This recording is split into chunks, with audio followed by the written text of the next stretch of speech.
On that fateful day in 1986, tumakas ang mga Marcos papuntang Hawaii. Dito nadiskubre ang infamous collection ng mga sapatos ni Imelda Marcos. Ngunit alam mo ba na ang presyo ng kanyang mga sapatos ay wala pa sa kalingkingan sa presyo ng nadiskubreng koleksyon ng kanyang mga alahas? Spoiler alert, this jewelry ay aabot ng bilyong-bilyong piso. Sa video na ito, pag-uusapan natin ang mga natagpuang koleksyon na alahas ni Imelda Marcos. Si Imelda Romualdez Marcos ang itinuturing na pinakatumatak na First Lady sa kasaysayan ng Pilipinas. Ang mga alahas ni Imelda Marcos ay binubuo ng tatlong koleksyon: Hawaii Collections, Malacanang Collections, at Romeliotes Collection. Lahat ito ay nasamsam matapos ang pagbagsak ng Marcos regime noong 1986. Kasama sa koleksyon na to ang mga most expensive jewelries in the world and most luxurious brand tulad ng Bulgari, Van Cleef & Apparel, Cartier, at Bacalati. Mula sa mga tiara hanggang sa diamond encrusted bracelets, ang mga alahas na ito ay patuloy na kontrobersyal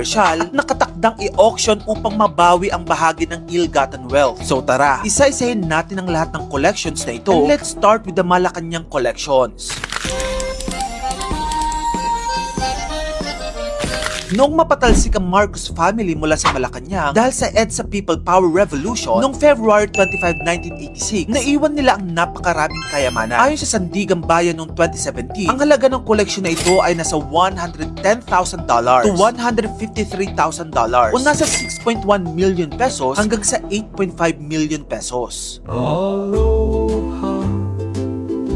Ito naman ang mga alahas na binitbit ng Marcos family nang tumakas sila papuntang Hawaii noong February 26, 1986. Kinumpiska ito ng US Customs sa Hickam Air Force Base at inisyal na na-appraise sa halagang $5 million to $10 million or 278 million pesos hanggang 556 million pesos.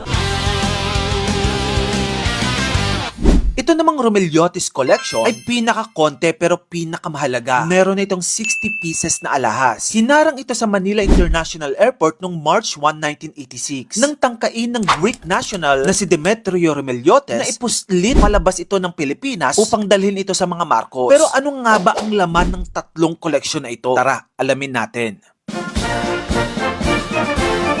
Pagdating sa tiara, nagmamay-ari si Imelda Marcos ng drop pearl Kukushnik tiara made in 1841 for Empress Alexandra Feodorovna in Russia. Meron din siyang pearl and diamond tiara set in silver and gold by the famous Catchpole and Williams. Meron din siyang Cartier diamond tiara valued at approximately 5.6 million pesos. Nagmamay-ari rin si Imelda ng ruby and pearl tiara set in silver and top in gold. Meron din si Imelda ng small diamond tiara. Pagdating naman sa diamond,